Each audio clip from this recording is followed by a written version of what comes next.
Welcome back to part 2 of this lesson on determiners. In part 1, we looked at what are determiners and its types. We also covered the first and second category of determiners, which are articles and demonstrators with their own examples, and also we ended the part with a gap filling exercise. If you haven't watched that part yet, I will provide you the link here. Please go through the video first before proceeding to this part.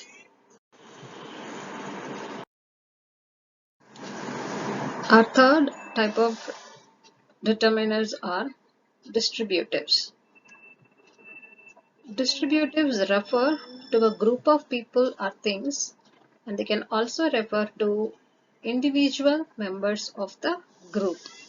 They are referring to noun. The noun can be a group of people or it can be individual members of the group. Distributives show how something is divided or shared or distributed among the people in the group. Some of the distributives are all, both, each, every, either, and neither.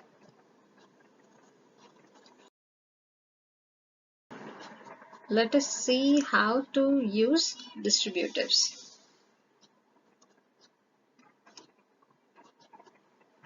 Each and every. They are used with singular nouns.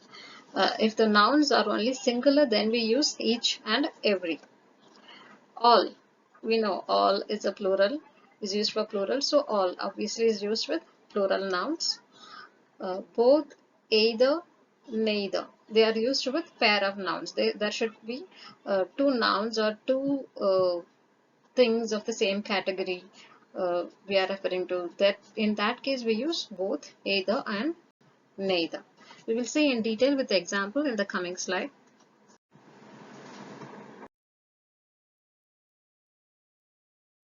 We will start our examples for distributives. Each student is given an assignment. We just saw the determiner each will be used only with singular noun. A student is a singular noun. We have to remember each and every. They will not be used with the plural nouns. They will be used only with singular nouns. So each is used with student, every is used with child. So every child received a present. All is a determiner used with plural nouns. So all schools are closed in lockdown. Schools is a plural noun. The determiners of both, either, neither are used with a pair of nouns.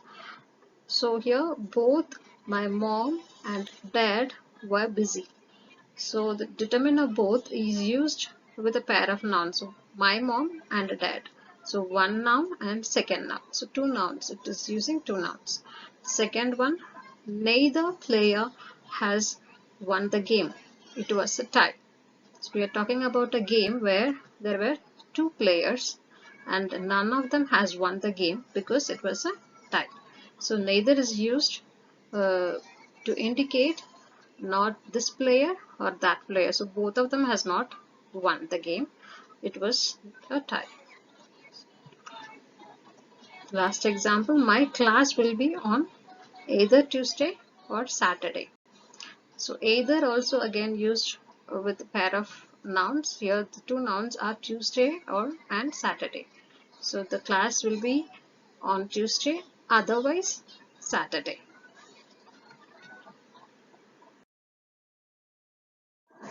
Moving on to our fourth category of determiners. Numerals. Numerals can also be used as determiners in two ways. First, cardinals. They used to represent quantity. How many of a particular thing or object is there. It's like 1, 2, 3, counting. So cardinals are for counting to represent quantities. Example, she had 1 apple and 2 mangoes. We know that the words in red are determiners. Here the numerals are 1 and 2 acting as determiners to represent the quantity of fruits, 1 apple and 2 mangoes. So apple is a singular countable noun. Mangoes, again here it is acting as a plural countable nouns. Second example, Kevin has 3 books from Harry Potter series. Again, 3 is a cardinal determiner. Second type of numerals or ordinals, they are used to represent sequence, means position of a noun. Example, he got the first prize in 100-meter running race. So your first is used to represent the position, which prize he got, first prize. So first prize in 100-meter running race. So your prize is a noun and first is a determiner. So if we say numbers like 1, 2, 3, they are called as cardinal determiners. But if you see, if we tell them in the order of position or sequence like first, second, third, last, then they are called as ordinals. Ordinals are ordinal determiners. So it is his last day in this office. So last is again an ordinal in this office.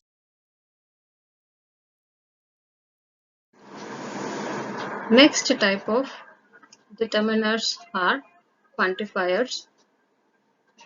We use quantifiers to give information about the number of something. As the name suggests, quantifiers mean quantifying a noun, meaning how much or how many of a certain object is available. So quantifiers can be used both with countable and uncountable nouns. We already saw what is countable and uncountable nouns. So quantifiers can be used along with both of these nouns. Some of the quantifiers are some, any, many, more, most, much, few, fewer, little, and less.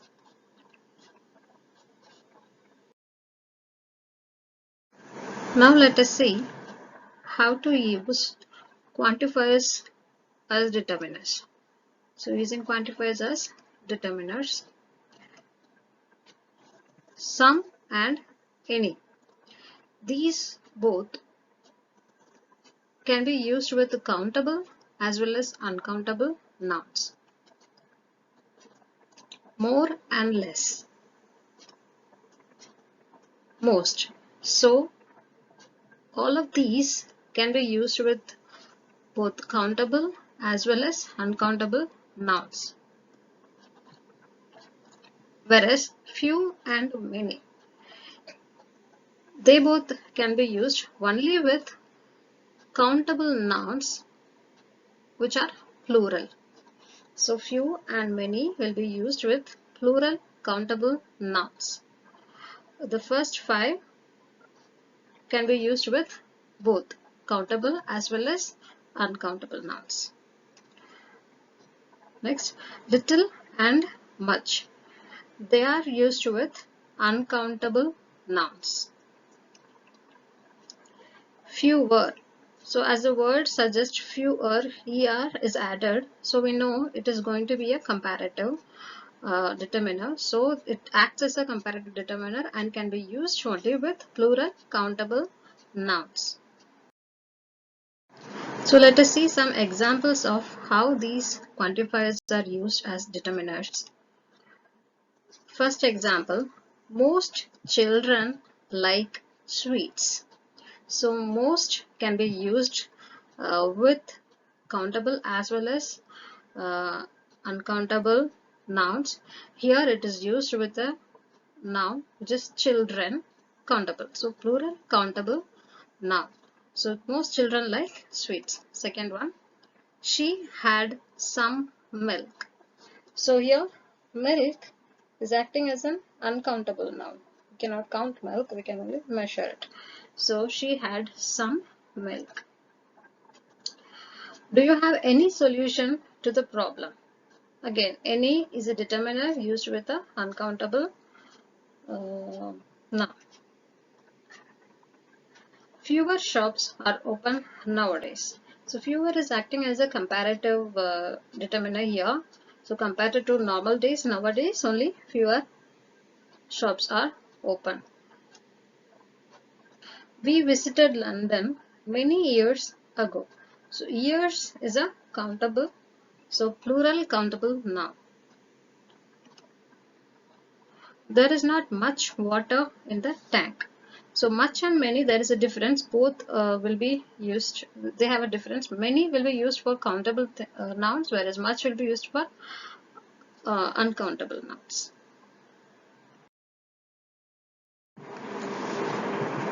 Okay, we will wind up the session with few question answers. First question: do you drink dash water nowadays? Options are given here: much and many. Second question: she is the dash girl to win the competition. First and one. Two choices are given. Third question: I will make him dash weak. Two choices, the next and last. Fourth question: is there dash coffee in the pot? Two choices, few and any. Fifth question: dash of the participants was given a prize. Options each and every. Final question: leap year comes once in dash 4 years. Options are each and every. Okay, let us go back to the first question where we see, do you drink dash water nowadays? Okay, if you look at the noun after the determiner, we have a water as a noun. So water is actually uncountable noun. So for uncountable noun, which of the two options will we have to use? Much or many? So for uncountable, we should go with much. So much. The second question, if we look at the noun after the blank, the noun is actually girl. Okay. So girl is singular, so from that we are not getting any clue for these both. So let us look at the word before the blank, which is the. When we use the article the, it actually represents whatever follows should be the superlative, or it can be a position related determiner. So here, which one represent position? First or one. One actually is for counting, so we should go for first. She is the first girl to win the competition. The third one, I will make him dash weak. So weak is the actually uh, word noun here. So if you look at next and last, both of them are ordinals representing the position. So next week, last week, both sounds good. So how to find the answer? Let us look at the clue here. Where is, which is will. Will actually, when we say I will, it is actually we're representing the future. So for future, we should go with next. If it is past, we will be using last. So for future, we go with next week. Now, is there a dash coffee in the pot? Okay, now coffee is a noun. So coffee is countable or uncountable? Coffee is uncountable. So we know few can be used only with countable, whereas any can be used with both. So we go with any. So the last one, sorry, fifth one, dash of the participants was given a praise, each and every. So if you look at the verb here, I want you to notice this. The verb we are using is was, is for singular noun. So we should remember we have also seen each and every, both of them will be used only with singular noun. So for singular noun we have used the verb singular verb. Okay, was. Though we have a participants here, we are using a was here. Why? Because it's a object of preposition. Preposition we have used here. So this is another topic which we will see in future. So for now. The verb says it is singular, it's going to be a singular determiner. Both of the choices are also singular. So how to decide? The preposition helps us to decide. So when there is a preposition of, whatever precedes that will be of the choices, each will suit. So each of the participants, we don't use every of the participants, we normally use each of the participants. Last one, leap year comes once in dash 4 years. 4 years is actually looks like a plural, but if we consider it as a group, okay, so here if you see the verb again comes, singular verb is used. Okay, leap year comes, yes, leap year is singular, comes once in 4 years. 4 years is plural, but it is considered as a group, one group. So for group we use every. Okay, for to look at something as an individual we are using each, whereas to look at something as a group we use every. So here 4 years is considered as a group, one group. Okay, in every 4 years there will be one leap year, so for that we go with every. I hope you have understood.